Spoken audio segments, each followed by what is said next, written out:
جس کی آنکھوں نے جمال محمد مصطفیٰ کو دیکھا ہو تو وہ اپنے مقدر پہ کتنا ناز کرے گا۔ تو حضرت ابو طفیل صحابی ہے اور اس وقت دنیا سے صحابی ایک ایک کر کے رخصت ہو چکے ہیں اور یہ آخری صحابی ہیں روئے زمین پہ۔ تو حج کے موسم میں حاجیوں کے پاس آ کے کہتے ہیں اونچے ٹیلے پہ کھڑے ہو کے، لوگوں صرف میں رہ گیا ہوں جس نے حضور کو دیکھا ہے، اور کوئی پوچھنا ہے تو پوچھ لو، پھر تمہیں کوئی صحابی نہیں ملے گا۔ تو لوگوں کا ہجوم ان کے گرد جمع ہو گیا۔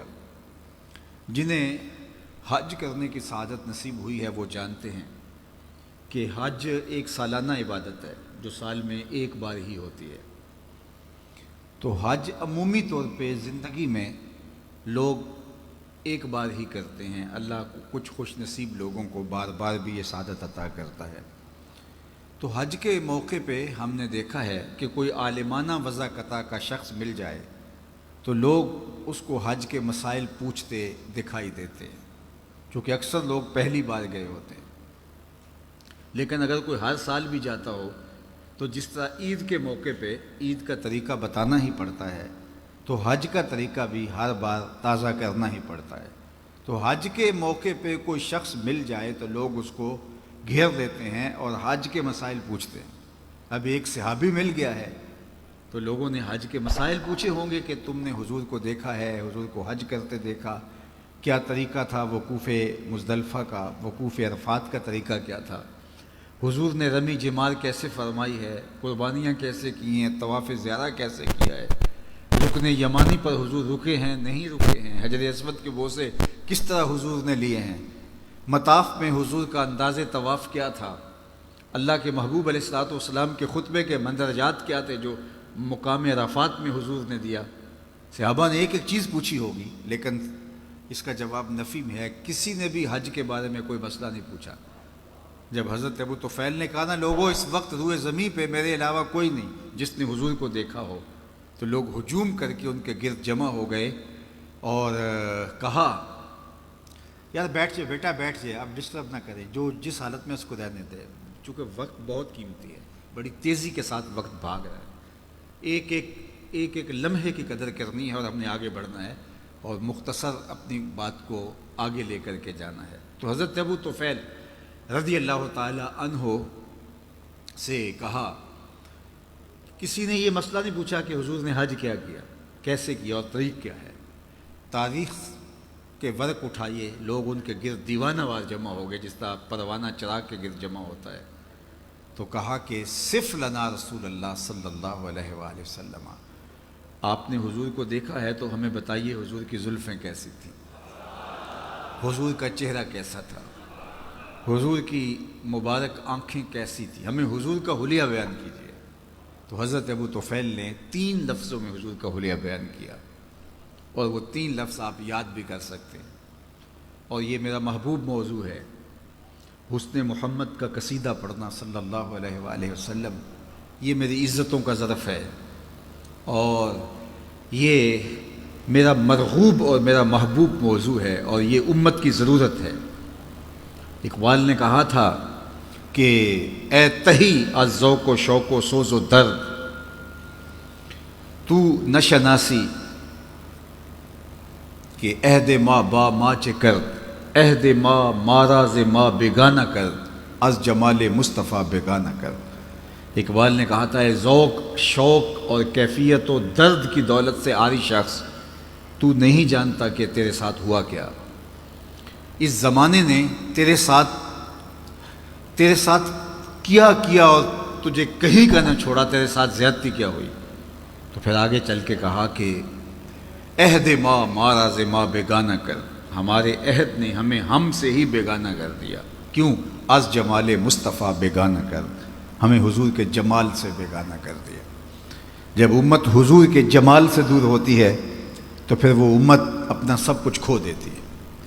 یہ جو حضور کی ذات کو وجہ نزا بنایا گیا اور ایسے موضوعات چھیڑے گئے، تو اس سے امت کی حضور کے ساتھ عقیدت کو کمزور کرنا مقصود تھا، اور امت الجھ کے رہ گئی، اور وہ ذات جو شعور فہم ادراک کی حدود سے ورا ہے، لوگ مسجدوں میں ترازو لے کے بیٹھ کے اس ذات کو تولنے لگے، تو پھر بچا کیا؟ جو محبت جس سے کرنی تھی، جس کے حسن کے قصیدے پڑھنے تھے، اس کو جب تولنے ناپنے بیٹھ جائیں گے تو پھر باقی کیا بچتا ہے؟ تو میں کہا کرتا ہوں ڈٹھے ورق قرآن دے پھول سارے، تیری شان جیا نہیں کوئی ہور ڈٹھا، تیری شان دا کرے مقابلہ جڑا انہوں عاشقاں اصلی چور ڈٹھا، کوئی نور آکھے کوئی بشر آکھے پیندا رات دینے ایہو شور ڈٹھا، اللہ والیاں گل مکا دیتی تساں ہور ڈٹھا اساں ہور ڈٹھا۔ تم نے حلیمہ کی بکریوں کے پیچھے پیچھے دیکھا ہے، سدرہ پر جبریل کے آگے آگے نہیں دیکھا۔ عہد ماں ماراز ماں بیگانہ کر، از جمال مصطفیٰ بیگانہ کر۔ اقبال نے کہا کہ ہمارے ساتھ جو زیادتی ہوئی وہ یہ ہوئی کہ ہمارے عہد نے ہمیں ہم سے ہی دور کر دیا۔ وہ کس طرح کہ ہمیں حضور کے جمال سے، حضور علیہ السلام کے حسن سے دور کر دیا۔ جب ہم حسن محمد صلی اللہ علیہ وسلم سے دور ہو گئے تو ہمارے ہاتھ سے دین سرک گیا، رسمیں رہ گئیں، لیکن دین حقیقت اور حقیقت دین کی وہ ہم سے روٹ گئی۔ تو اس لیے آئیے ہم اس قصیدے کو چھیڑتے ہیں۔ تو حضرت ابو طفیل رضی اللہ تعالیٰ عنہ نے 3 لفظوں میں حضور علیہ السلام کا حلیہ بیان کیا۔ وہ 3 لفظ آپ یاد کر سکتے ہیں۔ میں نے کتب میں پڑھا ہے کہ جو شخص یہ چاہے کہ لوگ اس سے محبت کریں تو وہ حضور کے حسن کا قصیدہ پڑھے، لوگ اس کو ٹوٹ کے چاہیں گے، وہ محبوب خلائق ہو جائے گا، اللہ کی مخلوق اس کو محبت کرنے لگ جائے گی۔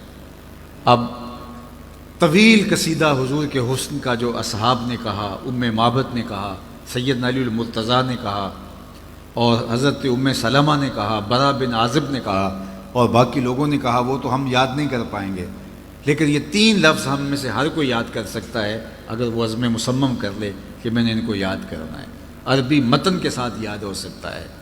تو حضرت ابو طفیل کو صحابہ نے، تابعین نے کہا کہ اچھا آپ نے حضور علیہ السلام کو دیکھا ہے؟ انہوں نے کہا جی میں تو آنکھیں حضور کی دیدار سے، میری آنکھیں جو ہے وہ حضور کے دیدار کا شربت پیتی رہی ہیں، میں تو جی بھر کے دیکھا ہے۔ تو انہوں نے کہا صف لنا رسول اللہ، پھر ہمیں حضور کا حلیہ بیان کیجیے۔ تو حضرت ابو طفیل نے 3 لفظوں میں حضور کا حلیہ بیان کیا، سنیے۔ کان رسول اللہ صلی اللہ علیہ وآلہ وسلم ابیض ملیحا مقصدا، 3 لفظوں میں حضور کا حلیہ بیان کیا۔ سب سے پہلا کان رسول اللہ صلی اللہ علیہ وآلہ وسلم ابیض، حضور چٹے رنگ کے تھے۔ پہلے حضور کی رنگت بیان کی، ابیض سفید رنگ کے، بالکل چونے کی طرح حضور کا رنگ سفید نہیں تھا، بلکہ اس میں سرخی کی آمیزش تھی۔ مزید تفصیلات میں اگر جائیں تو بالکل سفید رنگ اس طرح کا نہیں تھا، بلکہ اس میں آمیزش تھی سرخی کی، جس سے جو ہے وہ حسن نمایاں ہوتا ہے، اور یہ اللہ نے اپنے محبوب علیہ السلام کو شان عطا کی۔ اور آپ اگر میری گفتگو کو غور سے سن رہے ہیں اور آخری شخص تک میری بات پہنچ رہی ہے تو میں آپ کو بتاؤں کہ دادا جو پوتے کا عرفی نام رکھ لیتا ہے اور لاڈ سے اس نام سے پکارتا ہے، عمومی طور پہ دادے کی جان ہوتی ہے پوتے میں، تو وہ اس کا کوئی عرفی نام رکھتا ہے لاڈ سے، پیار سے، نک نیم جسے کہتے ہیں، اور اس سے وہ پکار کر کے خوش ہوتا ہے۔ حضور علیہ السلام کے دادا حضرت عبد المطلب نے حضور کا ایک عرفی نام رکھا ہوا تھا، اور آپ اگر پوچھیں وہ کیا تھا تو وہ ابیض تھا۔ جب وہ لاڈ سے پکارتے کہتے یا ابیض، اے گورے رنگ والے، اور خاندان میں حضور کا نام بطور ابیض چلتا تھا۔ حضور کے چچا جناب ابو طالب نے جو حضور کا قصیدہ پڑھا ہے تو اس میں بھی انہوں نے یہی کہا، وَأَبْيَضُ يُسْتَسْقَى الْغَمَامُ بِوَجْهِهِ سَمَالَ الْيَتَامَى عِصْمَةٌ لِلْأَرَامِلِ، یہ میرے گوری رنگت والا بھتیجا جس کے چہرے کو دیکھ کے بادل امٹ کے آ جاتے ہیں۔ اللہ اکبر، یتیموں کا سہارا ہے اور بیواؤں کا آسرا ہے۔ سَمَالُ الْيَتَامَى عِصْمَةٌ لِلْأَرَامِلِ، تو ابیض سب سے پہلے حضور علیہ السلام کے رنگ کا ذکر کیا۔ سارے نقوش اچھے ہوں، قد قامت بہت اچھی ہو، اعضاء متناسب ہوں، لیکن رنگ کالا ہو تو حسن نمایاں نہیں ہو پاتا۔ تو سب سے پہلے انہوں نے حضور کے رنگ کو بیان کیا، کان رسول اللہ صلی اللہ علیہ وآلہ وسلم ابیض۔ دوسری بات، ملیحن، حضور کا حسن نمکین تھا، ایک ہوتا ہے میٹھا حسن، دیکھو تو تڑپ جاؤ، اور ایک ہوتا ہے ملی حسن، نمکین حسن، دیکھو تو دیکھتے رہ جاؤ۔ خود فرمایا انا املہ و اخی یوسف اصبح، میں نمکین حسن کا مالک ہوں اور میرا بھائی یوسف میٹھا حسن رکھتا تھا۔ حضرت یوسف علیہ السلام کا حسن میٹھا تھا اور حضور کا حسن ملی تھا، نمکین تھا۔ نمکین حسن کے اندر کشش زیادہ ہوتی ہے، ملی کی کشش سبھی سے زیادہ ہوتی ہے۔ اب یہ طے ہے، تو حضرت یوسف علیہ السلام کے چہرے سے نقاب ہٹتا تو لوگ تاب نہ لاتے اور ہوش سلامت نہ رہتے، زنان مصر نے انگلیاں تک کاٹ ڈالیں۔ تو یہاں ایسا کوئی واقعہ پیش نہیں آیا، تو یہ بات شاہ عبد الرحیم محدث دہلوی کے جو ہے شاہ عبد الرحیم محدث دہلوی جو شاہ ولی اللہ محدث دہلوی کے والد ہیں، انہوں نے خواب میں حضور سے مل کر کے یہ سوال عرض کیا۔ اور یہ بات ذہن میں رکھیے کہ جس نے خواب میں حضور کو دیکھا اس نے میرے حضور کو ہی دیکھا۔ فرمایا جس نے مجھے خواب میں دیکھا اس نے مجھے ہی دیکھا، شیطان خواب کے اندر آ کر کے بھی میری مثل ہونے کا دعویٰ نہیں کر سکتا۔ جس نے مجھے دیکھا اس نے مجھے ہی دیکھا۔ اب شاہ عبد الرحیم محدث دہلوی جو والد ہیں شاہ ولی اللہ محدث دہلوی کے، یہ کہتے ہیں میں نے خواب میں حضور کی زیارت کی اور میں نے حضور سے کچھ سوال کیے، حضور نے ان کے جوابات ارشاد کیے۔ آپ کی مارکیٹ سے کتاب دستیاب ہے در ثمین فی مبشرات النبی الامین، یہ شاہ ولی اللہ کی ہے محدث دہلوی علیہ الرحمہ۔ اور شاہ ولی اللہ وہ ہیں جن کو تمام مکاتیب فکر کے لوگ اہل تشیع کے علاوہ اپنا امام اور مقتدا مانتے ہیں۔ یہ غیر متنازع شخصیت ہے بر صغیر پاک و ہند کی۔ انہوں نے در ثمین کے اندر یہ واقعہ لکھا جو میں آپ کے سامنے عرض کرنے جا رہا ہوں۔ وہ کہتے ہیں کہ میرے والد شاہ عبد الرحیم نے خواب میں حضور کی زیارت کی اور زیارت کرتے ہوئے حضور سے سوال کیا کہ حضور آپ کا فرمان ہے انا املہ و اخی یوسف اصبح، میں نمکین حسن کا مالک ہوں، میرے بھائی یوسف کا حسن میٹھا تھا، اور وہاں زنان مصر کی انگلیاں کٹ گئیں اور یہاں کوئی ایسا واقعہ پیش نہیں آیا، تو اس کی کیا وجہ ہے؟ تو حضور نے جو جواب دیا وہ سنیے۔ آقا نے جو جواب دیا خواب میں، وہ در ثمین فی مبشرات النبی الامین میں حضرت شاہ ولی اللہ نے لکھا۔ آقا کریم نے فرمایا جمالی مستور عن اعین الناس غیرۃ من اللہ، اے عبد الرحیم اللہ نے میرے حسن کو لوگوں کی نظروں سے غیرت محبت کی وجہ سے چھپا کے رکھا ہے۔ کوئی محب نہیں چاہتا کہ میرا کوئی محبوب دیکھے، یہ محب کی غیرت ہوتی ہے کہ وہ اپنے محبوب کو خود ہی دیکھنا چاہتا ہے۔ قتیل شفائی نے کہا تھا اس حد تلک بڑھ گئی ہے بے اعتمادی کہ تجھ کو تجھ سے بھی چھپانا چاہتا ہوں۔ وہ تو چاہتا ہے وہ آئینہ بھی نہ دیکھے، تو کہا کہ میرے رب نے میرے حسن کو لوگوں کی نظروں سے چھپا کے رکھا ہے۔ جمالی مستور عن اعین الناس غیرۃ من اللہ، یہ اس کی غیرت محبت ہے کہ میرے حسن کو ظاہر نہیں کیا گیا۔ اور صوفیاء کہتے ہیں 70,000 بشریت کے پردے حضور کے جمال پہ ڈالے گئے ہیں۔ اللہ اکبر! اور اگر وہ پردے اٹھ جاتے کوئی حضور کے جلووں کی تاب ہی نہ لا سکتا۔ یہی بہتر ہے کہ وہ پردے میں روح پوش رہے، وہ اگر پردہ اٹھا دے تو کسے ہوش رہے، کون تاب لا سکے۔ اور مولانا حسن رضا نے کہا علیہ رحمہ نے، وہ اگر جلوہ کریں کون تماشائی ہو، وہ اگر جلوہ کریں کون تماشائی ہو، اگر وہ رخ سے نقاب ہٹا دیں اور حقیقت محمدیہ کھل جائے تو کون ہے کہ جو ان جلووں کی تاب لا سکے۔ تو جناب یوسف علیہ السلام کا ماجرا کہ ان کا حسن بے نقاب تھا اور حضور کا حسن 70,000 بشریت کے پردوں میں ملفوف تھا۔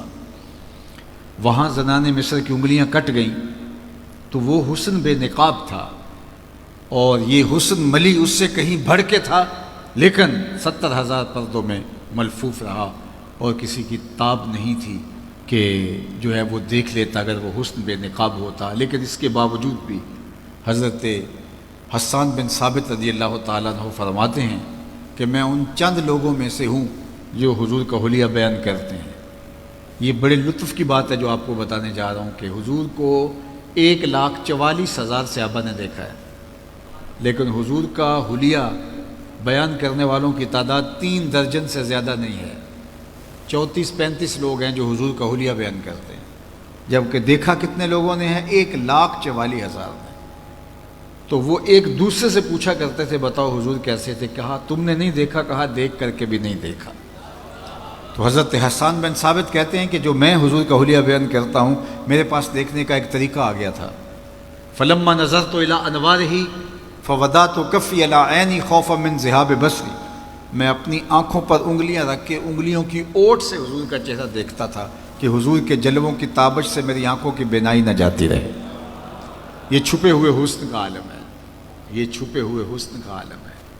اور اگر یہ حسن بے نقاب ہوتا تو پھر کون اس کے جلووں کی تاب لا سکتا؟ تو کہا انا املہ، میں نمکین حسن والا ہوں۔ وَأَخِي یوسف اصبح، اور میرے بھائی یوسف کا حسن سبی تھا۔ اللہ اکبر۔ اور وہ سبی حسن کی طاقت یہ ہے کہ زنان مصر تاب نہ لا سکی۔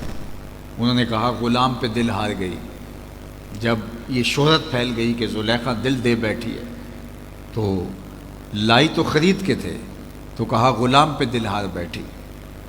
تو اب زلیخا نے سوچا کہ اب میں ان کو دلائل دیتی پھروں گی تو کتنی دیر تک دلائل دوں گی، یہ تو نہیں مانیں گی۔ اقبال علیہ رحمہ نے کہا تھا نا کہ تیرا علاج نظر کے سوا کچھ اور نہیں، خیرت کے پاس خبر کے سوا کچھ اور نہیں، تیرا علاج نظر کے سوا کچھ اور نہیں۔ اس نے عالی مرتبت خاندانوں کی بیگمات کو اپنے گھر میں بلایا، دعوت کی، ہاتھوں میں ناشپاتیاں دیں اور چھریاں دیں، اور ان کو کھانے کے لیے کہا، اور ادھر جا کے جناب یوسف سے کہا وقال تخرج علیہن، 2 لمحوں کے لیے آ جائے، میری محبت کی لاج رہ جائے۔ اور جناب یوسف رخ سے نقاب سرقا کر کے جب گزرے تو جنہوں نے ناشپاتیاں کاٹ دی تھی، وفور شوق میں انہوں نے اپنی انگلیاں کاٹ لیں۔ اللہ اکبر۔ اور کیا کہا وَقُلْنَا حَاشَ لِلَّهِ مَا هَٰذَا بَشَرًا إِنْ هَٰذَا إِلَّا مَلَكٌ کریم، یہ کوئی بشر نہیں، یہ تو کوئی مقرب فرشتہ لگتا ہے۔ جب تک دیکھا نہیں تھا تو کہتی تھی غلام ہے، دیکھ لیا تو بولی امام ہے۔ اللہ اکبر۔ تو یہ سارے جھگڑے اس لیے ہیں کہ لوگوں نے دیکھا نہیں۔ جو دیکھ لیتے ہیں وہ جھگڑے نہیں کرتے، وہ جانے مارتے ہیں۔ یہ جھگڑے وہ کرتے ہیں جنہوں نے دیکھا نہیں۔ پیر وارث شاہ نے کیا خوب کہا تھا، جنہ ویکھیا نہیں ہو کرن گلاں، جنہ ویکھیا نہیں ہو کرن گلاں، جنہ ویکھیا ہو تے بول دے نہیں، جڑے محرم راز حقیقت دے اور راز حقیقت کھول دے نہیں۔ اس لیے یہ جھگڑے ہیں اس لیے کہ لوگوں نے میرے حضور کو دیکھا نہیں، جنہوں نے دیکھ لیا انہوں نے جانے وار دی۔ اللہ اکبر۔ تو کہا کان رسول اللہ صلی اللہ علیہ وآلہ وسلم ابید ملیحن، ان کا حسن ملی تھا۔ حضرت ابو ہریرہ بولتے کل قمر لیلۃ البدر لم ارا قبلہ ولا بعدہ مثلہ، کیا پوچھتے ہو، 14ویں رات کے چمکتے ہوئے چاند کی طرح حضور کا چہرہ تھا۔ اور پھر بولے نہیں نہیں نہیں، یہ تو تمہیں بیان کرنے کے لیے بتایا ہے، حضور جیسا نہ پہلے دیکھا نہ کبھی بعد میں دیکھا۔ اور حضرت حسان بن ثابت کہتے ہیں کہ دیکھتے کیسے، کسی ماں نے جنم دیا ہوتا تو دیکھتے، خدا نے وہ سچا ہی پن چھڑیا جہدے وچ محمد نو ٹالیا سی۔ حسینہ جمیلاں دا منہ موڑ دیتا، محمد بنا کے قلم توڑ دیتا۔ ایسا پیکر تراشا کہ دنیا دیکھتی ہی رہ گئی۔ اللہ اکبر۔ ایسا نورانی پیکر تراشا، ایسا حسین پیکر تراشا کہ زمانے نے جو ایسا نہ پہلے دیکھا نہ بعد میں دیکھا۔ اللہ اکبر۔ لکھاں آئے لوگ زمانے تے، محبوب خدا جیا کوئی نہیں، لکھاں سونے بن بن بیندے نے، او دی خاک پا جیا کوئی نہیں۔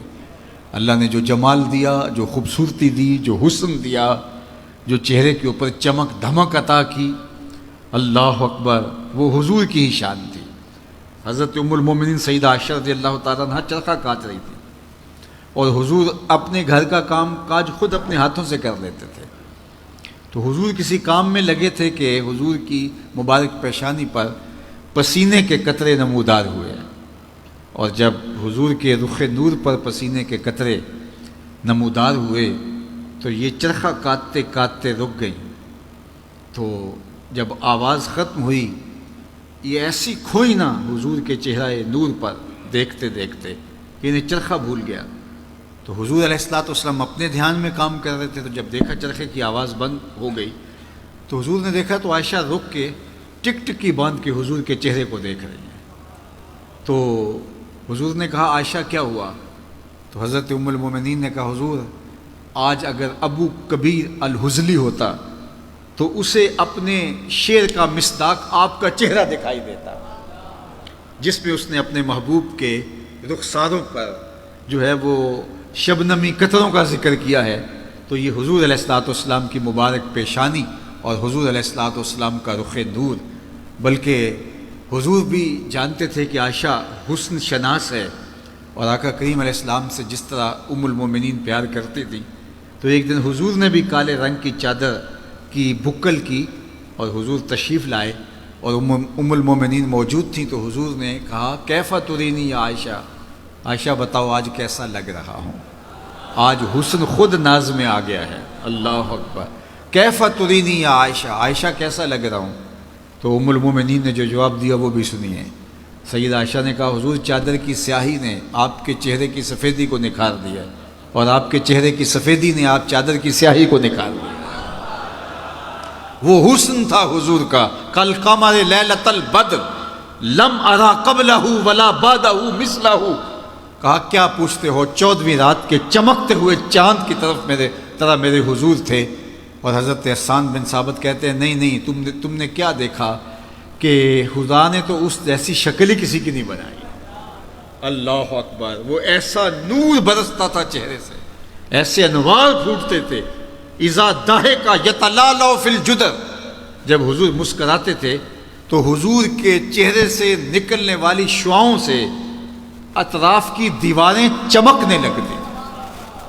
حضرت انس بن مالک رضی اللہ تعالیٰ عنہ فرماتے ہیں کہ میں 7 یا 8 سال کی عمر کا تھا جب حضور مکے سے ہجرت فرما کے مدینہ تشریف لائے، اور جب حضور کا وصال ہوا تو اس وقت میری عمر 17 یا 18 سال تھی۔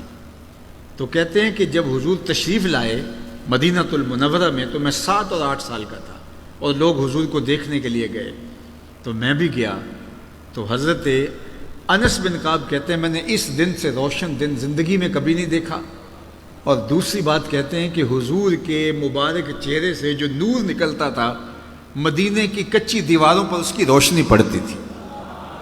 اللہ اکبر۔ ابن ماجہ کے شارح نے لکھا کہ ایک تو ہوتا نا کہ ویسے ہی مانوی روشنی کی بات کر یا جناب آپ آ گئے تو محفل میں نور آ گیا، اس سے تر و تازگی اور روشنی مراد ہوتی ہے، تر و تازگی مراد ہوتی ہے، فرحت اور روحانیت مراد ہوتی ہے۔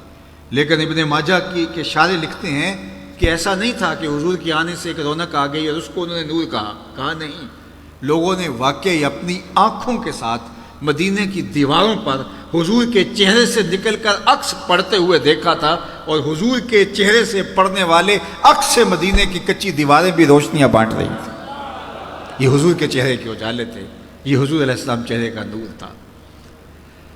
ایک صحابی تھے قتادہ بن ملحان رضی اللہ تعالیٰ عنہ، ایک دن گزرے تو حضور علیہ السلام کو ان کو پیار آ گیا، تو آقا کریم نے اپنے دونوں ہاتھ اور ہتھیلیاں قتادہ بن ملحان کے چہرے پہ پھیر دیں اور ان کا چہرہ روشن ہو گیا۔ اب سنیے، ایک صحابی ہیں وہ فرماتے ہیں کہ میں قتادہ بن ملحان کو ملنے گیا، حضور کے وصال کے بعد کی کہانی ہے، اور وہ بہت بیمار بھی تھے اور بوڑھے بھی تھے۔ کہتے ہیں میں ان کو ملنے گیا تو وہ چارپائی پہ بیٹھے ہوئے تھے اور میں ان کی پائنتی کی جانب بیٹھ گیا، اور میرا رخ ان کے چہرے کی طرف تھا اور ان کا رخ جو ہے وہ میری طرف تھا۔ تو ان کے گھر سے کوئی فرد گزرا تو ظاہر ہے کہ میری تو پشت تھی ادھر، میں تو قتادہ بن ملحان کے چہرے کی طرف دیکھ رہا تھا، اور گزرنے والا میری پشت سے ان کے گھر کا کوئی شخص گزرا تو حضرت قتادہ بن ملحان کا چہرہ حضور کے ہاتھوں کے لگنے سے اتنا روشن ہو گیا تھا، وہ فرماتے ہیں فَأَبْصَرْتُهُ فِي وَجْهِ قتادہ، میں نے اس گزرنے والے کے عکس کو حضرت قتادہ کے چہرے میں دیکھ لیا۔ اللہ اکبر۔ جن کے ہاتھوں کے لمس سے چہرے آئینے کی طرح روشن ہو جائیں، ان کے اپنا ہی چہرہ نور کی صورت اور عالم کیا ہوگا۔ اسی لیے تو ام المومنین سید عائشہ رضی اللہ تعالیٰ عنہ فرماتی ہیں کہ میں گھر میں کوئی چیز سی رہی تھی کہ میرے ہاتھوں سے سوئی گر گئی، اور حضور کا گھر ہے اور دیے میں جلانے کے لیے تیل بھی نہیں ہے، مالک کونین ہیں گو پاس کچھ رکھتے نہیں، دو جہاں کی نعمتیں ہیں ان کے خالی ہاتھ میں۔ تو کہا حضور کے گھر میں دیے میں جلانے کے لیے تیل بھی نہیں، اور میں پریشان تھی کہ اب یہ گمی ہوئی سوئی کیسے ملے گی، اتنے میں حضور تشریف لے آئے۔ تو آپ سنیے ام المومنین کیا کہہ رہی ہے، فَتُبُيِّنَتِ الْعِبْرَةُ بِشُعَاعِ نُورِ وَجْهِهِ، کہتی ہیں جو ہی حضور تشریف لائے، حضور کے چہرے سے اتنی روشنیاں نکلی، اتنے اجالے پھوٹے کہ میں نے گمی ہوئی سوئی کو تلاش کر لیا۔ یہ چمک اور دھمک تھی اس چہرے کی کہ وہ چہرہ نور بانٹتا تھا، وہ چہرہ اجالے بانٹتا تھا۔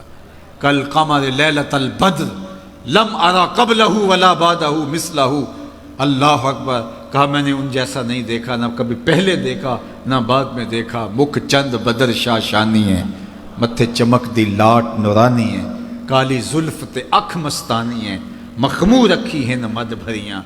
اور میرے امام نے کہا کہ بلبل نے گل ان کو کہا، کمری نے سروے جاں فضا۔ بلبل کی ان منتہائے پرواز تو یہی ہے کہ وہ کسی کو پھول کہہ دے، پھول سے آگے بلبل سوچ بھی نہیں سکتی، لیکن اس نے بھی پھول کہہ دیا۔ ذرا شعر کا حسن دیکھیے، بلبل نے گل ان کو کہا، کمری نے سروے جاں فضا، حیرت نے جھنجھلا کر کہا یہ بھی نہیں وہ بھی نہیں، خورشید تھا کس زور پر کیا بھڑ کے چمکا تھا قمر، بے پردہ جب وہ رخ ہوا یہ بھی نہیں وہ بھی نہیں۔ وہ جمال، وہ حسن، وہ خوبصورتی اللہ نے اپنے محبوب کے چہرہ انور کو عطا کی۔ تو فرمایا ملیحن، اور تیسری چیز فرمائی مقصدہ، حضور متوازن تھے، اور یہ بہت کمال حضور کے حسن کا ایک نمایاں پہلو ہے۔ چیزوں کا توازن حسن ہوتا ہے۔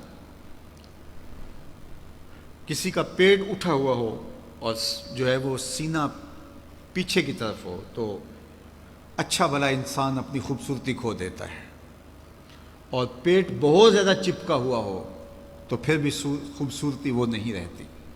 تو بہترین توازن کیا ہے؟ سینہ اور پیٹ دونوں برابر ہوں، یہ ہے توازن۔ اب سنیے حضور کا توازن، کان رسول اللہ صلی اللہ علیہ وآلہ وسلم سواء الصدر والبطن، حضور کا سینہ اور پیٹ دونوں برابر تھے۔ قد بہت لمبا ہو تو وہ بھی عجیب لگتا ہے، پست قامتی بھی عیب ہے، لیکن سنو حضور کا حسن، کان رسول اللہ صلی اللہ علیہ وآلہ وسلم لیس بالطویل الممغط ولا بالقصیر المتردد، حضور کا قد لمبا بھی نہیں تھا، حضور کا قد چھوٹا بھی نہیں تھا، درمیانی قد و قامت، درمیانی سے تھوڑی سی اٹھتی ہوئی۔ لیکن سنو جو دوسری کہانی ہے، حضور کا قد لمبا نہیں تھا، حضور پست قامت بھی نہیں تھے، حضور کی قد و قامت متوازن تھی، اور اونچے اونچے قد کے لوگ مجمع صحاب میں موجود ہوتے تھے، حضرت عباس، حضرت عمر، لیکن حضور جب موجود ہوتے، اللہ اذا جامع الناس غمرہم، حضور کا قد لمبا نہیں تھا، لمبے لمبے قد والے لوگ کھڑے ہوتے اور مجلس میں موجود ہوتے، لیکن حضور تشریف لاتے تو حضور کے کندھے لوگوں کے سروں سے اونچے دکھائی دیتے۔ قد لمبا نہیں تھا لیکن اٹھتا ہوا قد حضور کا ہی دکھائی دیتا۔ اللہ اکبر، یہ حسن تھا، یہ حضور کا جمال تھا۔ ابل الذرائین والسعدین والزندین، ہاتھ، کلائیاں، بازو سب اعتدال کے ساتھ حسین۔ اللہ اکبر، کان رسول عظیم الہامہ، حضور کا سر انور موزونیت کے اعتبار سے بڑا خوبصورت تھا، آنکھیں سرمگی تھیں، بال مکمل گھنگریالے بھی نہیں تھے، بالکل سیدھے بھی نہیں تھے، بلکہ تھوڑا سا خم لیے ہوئے تھے۔ توازن، ہر معاملے میں حضور کا توازن اللہ نے اپنے محبوب کو عطا فرمایا، اور یہ حسن اللہ نے اپنے محبوب کو عطا فرمایا۔ یہ باب ہے حضور کے حسن کا، اور یہ میلاد کا عنوان ہے۔ ایک حدیث آپ کے سامنے رکھی اور مضمون اگر اسی پر آگے لے کر کے جائیں تو یہ عنوان ہی ایسا ہے کہ انسان کی حیرتوں کی انتہا جو ہے وہ یہاں ہے کہ میں کیا کہوں اس حسن مجسم کے بارے میں۔ اعظم چشتی نے قلم توڑ دیا کہ سمجھا نہیں ہنوز میرا عشق بے ثبات، سمجھا نہیں ہنوز میرا عشق بے ثبات، تو کائنات حسن ہے یا حسن کائنات۔ شعر کا حسن دیکھیے، حضور کا ذکر آیا تو شعر میں حسن آ گیا، تو ذرا شعر کا حسن اور جمال دیکھیے۔ سمجھا نہیں ہنوز میرا عشق بے ثبات، ایک کہا کہ میرا عشق بے ثبات ہے، تیرا حسن فراواں ہے۔ حافظ شیرازی نے کبھی کہا تھا نا کہ ز عشق ناتمام ماں جمال یار مستغنیست، بآب و رنگ و خال و خط چہ حاجت روح زیبارا، ہمارے ناتمام عشق، ہمارے ادھورے عشق سے اس کا حسن بے نیاز ہے۔ ہمارے عشق ادھورے ہیں، ہمارے عشق پورے نہیں ہیں، ناتمام عشق اور اس کا حسن مکمل۔ تو پھر جو نامکمل عشق ہے وہ حسن مکمل کی تصویر کھینچ کیسے سکے؟ کوئی ایسی دوربین ایجاد نہیں ہوئی جو اس کو احاطے میں لے آئے، کوئی ایسا کیمرہ ایجاد نہیں ہوا جو اس حسن کو جو ہے وہ کیپچر کر سکے، اس لیے کہ ہمارے کیمرے نامکمل ہے، وہ حسن فراواں ہے، اس چکا چوند کو ہمارے تخیل کے کیمرے کبھی بھی جو ہے عکس بند نہیں کر سکتے۔ اب سنیے حافظ شیرازی کے لفظ، ز عشق ناتمام ما جمال یار مستغنیست، اس کا جمال حبیب اور اس کی تابانیاں اور اس کی تابشیں وہ ہمارے ادھورے عشق کے بس کا روگ نہیں ہے۔ اللہ اکبر بآب و خال و خط چہ حاجت روئے زیبارا کا جو سونے ہوتے ہیں ان کو کنگھیوں کی ضرورت نہیں ہوتی، ان کو میک اپ کی ضرورت نہیں ہوتی، ان کو کسی کی تعریف کی ضرورت نہیں ہوتی، تو ان کا حسن فراواں ہے، ہمارا عشق ناتمام ہے۔ لیکن سعدی 2 قدم آگے بڑھ کے ایک بات کر گیا، اللہ اس کی قبر پہ کروڑوں رحمتوں کا نزول کرے۔ سعدی کہتا ہے نہ حسنش غایت دارت نہ سعدی را سخن پایا۔ کسی نے تو بے بسی کا اظہار کر دیا، میرا عشق ناتمام ہے لہٰذا میں آگے بڑھ نہیں سکتا، میں یہیں سے واپس آ رہا ہوں۔ لیکن سعدی نے کہا کہ میں واپس تو نہیں آؤں گا، لیکن عشق میرا ناتمام ہی ہے۔ اب ذرا اگر آپ کی توجہ ہو اور آپ کا ذوق میرے ذوق کے ساتھ جو ہے وہ کوئی جڑ رہا ہو تو اس شعر کا لطف لے لیجئے۔ وہ کہتے ہیں نہ حسنش غایت دارت نہ سعدی را سخن پایا، نہ حسنش غایت دارت نہ سعدی را سخن پایا، بمیرت تشنہ مستسقی و دریا ہم چنا باقی۔ یہ جس کو بیماری ہو جائے استسقاء کی تو جتنا مرضی اس کو پانی پلا دیں تو وہ سیراب نہیں ہوتا، تو یہ بیماری ہے استسقاء، جو کسی کو لگ جائے تو وہ پانی پیتا ہے اور سیراب نہیں ہوتا، جتنا بھی پلائیں وہ بار بار پانی مانگتا ہے لیکن اس کی پیاس نہیں بجھتی۔ تو ایسے مریض کو کہتے ہیں مستسقی، جس کو استسقاء کا مرض لگ گیا ہے۔ اب شعر کا مزاج سمجھیے، شعر کا مفہوم سمجھیے، نہ حسنش غایت دارت نہ سعدی را سخن پایا۔ سعدی کہتے ہیں اس کے حسن کی انتہا نہیں، لیکن سعدی بھی کب تھکنے والا ہے، نہ اس کے حسن کی انتہا اور نہ سعدی کا کلام جو ہے اس کی کوئی انتہا۔ تو پھر ہوا کیا؟ کہا بمیرت تشنہ مستسقی و دریا ہم چنا باقی۔ کہانی یوں بنی کہ دریا کے کنارے ایک مستسقی، ایک استسقاء کے مرض والا پانی پی پی کے پیاسا ہی مر گیا، لیکن دریا یوں ہی چل رہا ہے، دریا یوں ہی چل رہا ہے اور وہ پیاسا مرا ہوا ہے۔ اور کتنے پیاسے اس دریا کے کنارے سیراب ہو کے لیکن پھر بھی سیراب نہ ہوئے، اور کوئی ادھر گرا ہے کوئی ادھر گرا ہے، وہ دریا ہم چنا باقی، لیکن دریا ایسے ہی جاری ہے۔ اس لیے ہم تو آگے بڑھ نہیں سکتے۔ اور یہاں غالب نے قلم توڑتے ہوئے کہا، غالب ثنائے خواجہ بیزداں گزاشتیم کہاں ذات پاک مرتبہ دان محمد است۔ غالب جب ہمارے بس کا روگ نہیں ہے تو ہم کیوں بات کریں، وہ جانے اور اس کا کام جانے۔ لا یمکن الثناء کما کان حقہ بعد از خدا بزرگ توئی، قصہ مختصر اسی کی ظہوری نالے ساڈا کی بیان ہے۔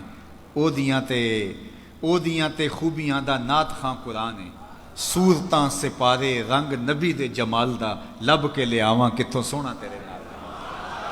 جو مرضی کرتے پھر بے بسی کا اظہار ہے۔ نہ حسنش غایت دارت نہ سعدی را سخن پایا، بمیرت تشنہ مستسقی و دریا ہم چنا باقی۔ اس لیے ہم یہاں بے بس ہیں۔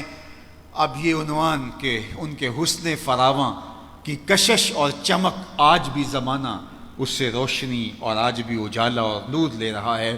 کائنات کے اندر یہ جتنے بھی اجالے آج بھی موجود ہیں، یہ حسن محمد کی زکوٰۃ ہے، یہ ان کے حسن کی خیرات ہے، اور وہ حسن آج بھی بڑھ رہا ہے، اور اس کے فیض و برکات آج بھی جو ہے وہ عالم کو نصیب ہو رہے ہیں۔ دوسری بات حضور کے خصائل، یہ عنوان ہے۔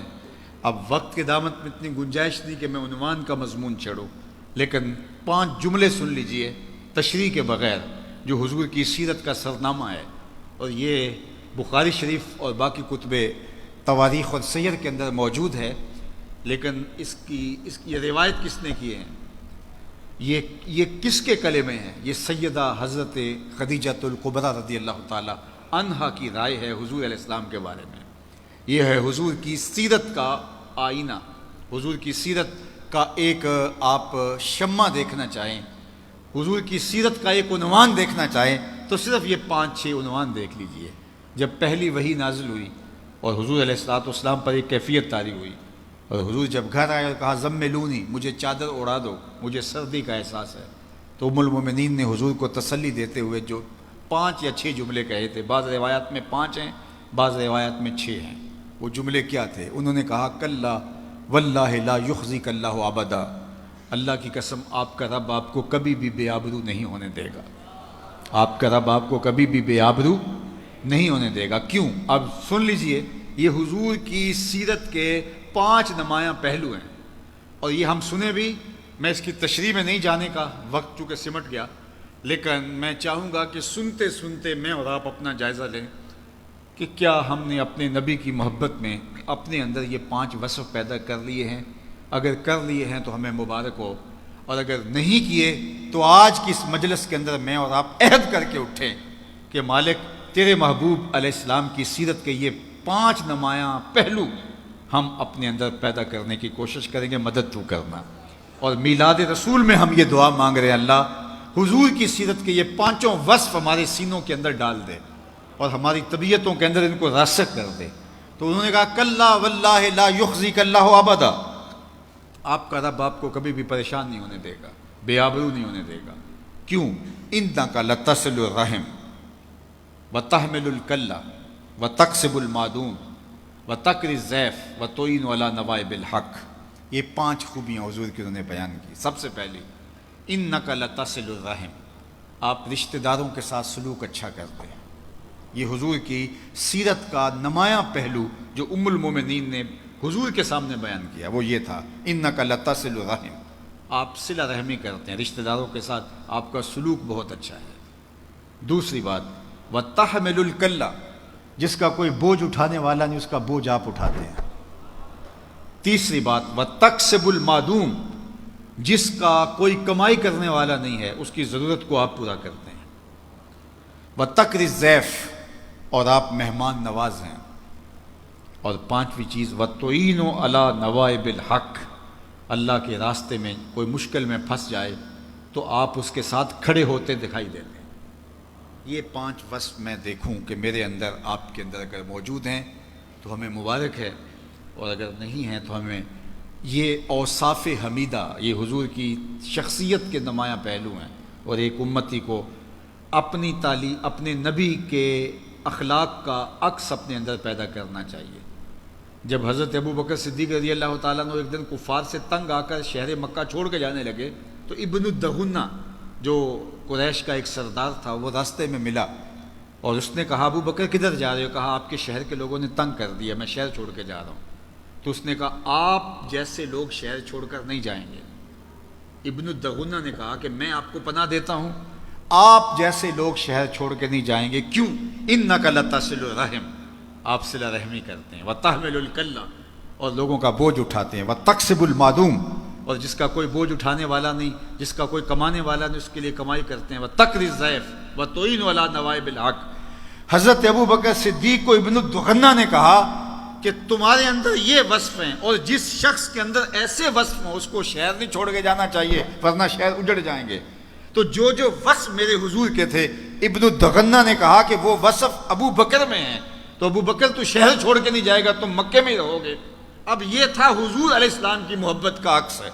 میں اور آپ ہم کہتے ہیں ہم حضور علیہ السلام کے عاشق ہیں، لیکن یہ صرف ہم زبان اور ہونٹوں سے کہتے ہیں، یہاں سے لفظ نکلتے ہیں فضا میں بکھر جاتے ہیں، ہمارے کردار کے ساتھ کوئی جڑ کے دیکھے تو ہم کچھ اور ہوتے ہیں، کردار حضور کا کچھ اور ہے۔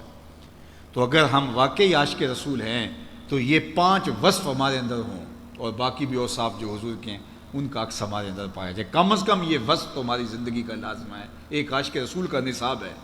اور سیدنا صدیق اکبر رضی اللہ تعالیٰ عنہ کو ابن دغنہ کہتا ہے آپ کے اندر یہ 5 چیزیں، آپ کیسے جا سکتے ہیں شہر چھوڑ کے؟ تو میں اور آپ دیکھوں کہ ہم اگر دعویٰ محبت کرتے ہیں، محبت کا دعویٰ اپنی جگہ پہ، لیکن اس کے تقاضے کیا ہیں؟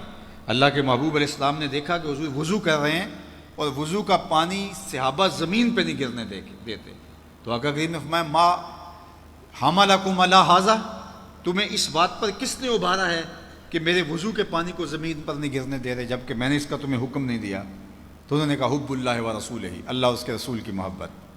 حضور کا وضو کا پانی صحابہ اپنے ہاتھوں پہ لیتے ہیں، منہ پہ مل لیتے ہیں، اور جس کو وہ پانی نہیں ملتا وہ گیلے ہاتھوں سے ہاتھ رگڑ کے منہ پہ مل لیتا ہے۔ حضور نے حکم تو نہیں دیا تھا، لیکن محبت اس کا تقاضا کرتی تھی، اور صحابہ وضو کا پانی زمین پر نہیں گرنے دے رہے۔ اللہ اکبر، صحاح کی روایت ہے۔ حضور علیہ السلام نے کہا کہ تمہیں اس بات پہ کس نے ابھارا؟ تو انہوں نے کہا حب اللہ و رسول ہی، اللہ اس کے رسول کی محبت نے۔ تو اللہ کے محبوب نے جو ارشاد فرمایا وہ سن لیجئے۔ حضور نے فرمایا کہ جو چاہتا ہے اللہ اس کا رسول اس سے محبت کرے، اور وہ اللہ اس کے رسول سے محبت کرے، تو اس کو 3 کام کرنے چاہیے۔ ایک تو جب بھی بولے سچ بولے، اور دوسرا اپنے ہمسایوں کے ساتھ سلوک اچھا کرے، اور تیسرا جب اس کے پاس امانت رکھی جائے تو اس میں خیانت نہ کرے۔ یعنی تمہارا وہ عمل کہ تم میرے وضو کے پانی کو زمین پر گرنے نہیں دیتے، تمہارا یہ عمل بہت اچھا ہے، لیکن یہ نہیں کہ اس عمل پر ہی تمہارا فوکس رہے اور تم ہمسایوں کے حقوق پامال کر بیٹھو۔ تمہارا فوکس اس عمل پہ رہے کہ میرے پانی کو زمین پر نہیں گرنے دیتے، لیکن تمہاری زبان سے جھوٹ نکل جائے۔ تو کہا یہ تمہارا عمل، اس پہ حضور نے نفی نہیں کی، لیکن کہا کہ تم یہ اس لیے کر رہے ہو نا کہ اللہ کے رسول کی محبت اور اللہ کی محبت، تو کہا اگر یہ تم چاہتے ہو تمہیں یہ 3 کام بھی کرنا پڑیں گے۔ تو جھنڈیاں لگاؤ، میں اس کا انکار نہیں کرتا، چراغاں کرو، میں اس کا انکار نہیں کرتا، آپ اپنی گلیوں کو سجاؤ، آراستہ کرو، یہ تمہیں اجازت ہے، لیکن کبھی ہمسایوں کے حقوق پامال نہ ہونے دینا۔ بلکہ میں ایک بات کہوں، شاید میرے کچھ ہم مسلک مجھ سے ناراض بھی ہو جائیں، لیکن میں آپ کو کہوں کہ اگر اس بار آپ چراغاں نہیں کر سکتے اور آپ کے محلے کے اندر کچھ لوگوں کا میٹر اس لیے کٹ رہا ہے کہ وہ بل دینے کی اہلیت نہیں رکھتے، تو آپ چراغاں کرنے کی بجائے ان کا بل دے دیں تو اللہ کے رسول زیادہ خوش ہوں گے۔ یہ تمہیں کرنا ہوگا، لوگوں کی ضرورتوں کا خیال، چراغاں بھی کریں اور بل بھی دیں، یہ تو بہت اچھی بات ہے، لیکن آپ کے اختیار میں اگر ایک چیز ہے تو آپ اگر یہ کر لیں تو حضور کی خوشنودی کا سبب ہو سکتا ہے۔ بلکہ میں نے تو ایک زمانے میں کہا تھا کہ جتنا جو ہے وہ چھت بنا کر کے مختلف گوٹے اور تاروں کی جتنے پیسے آپ گلی کے اوپر لگاتے ہو، تھوڑے سے پیسے اور ڈال کر کے اگر نیچے والی گلی پکی کر دو تو یہ تو صرف 10 دن کے لیے ہے اور وہ پوری عمر کے لیے ہے، تو میلاد والا رسول تم سے زیادہ خوش ہوگا۔ تو ہم نے یہ دیکھنا ہے، ہر پہلو سے دیکھنا ہے۔ لازمی نہیں ہے کہ ایک بندہ بات کر رہا ہو، درست کر رہا ہو، آپ کا عشق ضروری اس کے اوپر فتوے لگا رہا ہو، اس کو سوچ بھی لو کہ جو کہہ رہا ہے وہ سچ کہہ رہا ہے، درست کہہ رہا ہے، اور حالات کو پوری طرح سے نگاہ میں رکھ کے کہہ رہا ہے۔ اس لیے جو ہے وہ اپنے بنیروں کو ضرور سجاؤ، لیکن اگر آپ کی ہمسائیگی کے اندر اندھیرا ہے تو اس اندھیرے کو دور کرنے کی کوشش کرو، حضور خوش ہوں گے۔ اِنَّكَ لَتَصِلُ الرَّحِمَ وَتَحْمِلُ الْكَلَّ وَتَكْسِبُ الْمَعْدُومَ وَتَقْرِي الضَّيْفَ وَتُعِينُ عَلَىٰ نَوَائِبِ الْحَقِّ۔ تیرے اوصاف کا ایک باب بھی پورا نہ ہوا، زندگیاں ختم ہوئیں اور قلم ٹوٹ گئے۔ وآخر دعوانا ان الحمدللہ۔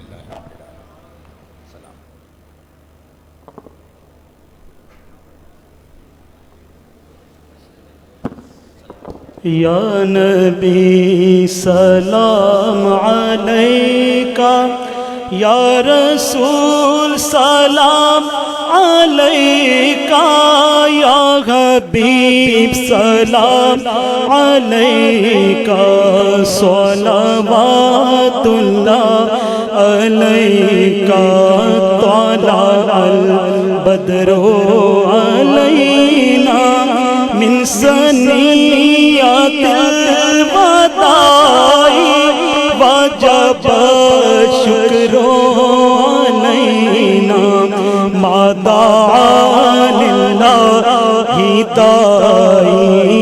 یا نبی سلام علیکہ، یا رسول سلام علیکہ، یا حبیب سلام علیکہ، صلوات اللہ علیکہ۔